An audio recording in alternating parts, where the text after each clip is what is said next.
राधे राधे दोस्तों, जा रही हूँ एक लाचारी गीत सुनाने। आप लोग को कैसे लगेगा कमेंट करके ज़रूर बताना। एक टकक तेलवा मंगाया सासू के लगाया, ससुरवो के लगाया, बरिया बनाया हो। राम ललन दीन ढरकाई, सजनवा हमारे बूढ़े से बचे। राम ललन हो, राम ललन दीन ढरकाई, सजनवा हमारे बूढ़े से बचे। एक टकक तेलवा मंगाया, देवरा कई बियाह की हो, देवरा कई बियाह की हो, ननदियो कई गावन दी हो।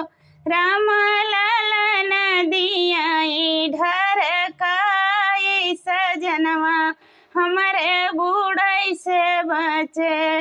राम ललन दियाई ढरकाई, सजनवा हमारे बूढ़े से बचे।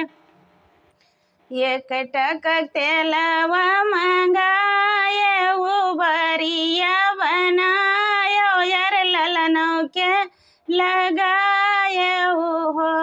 राम ललन दियाई ढरकाई, तो छान छप्पर बही गए, लोटा थरिया डूब गए हो।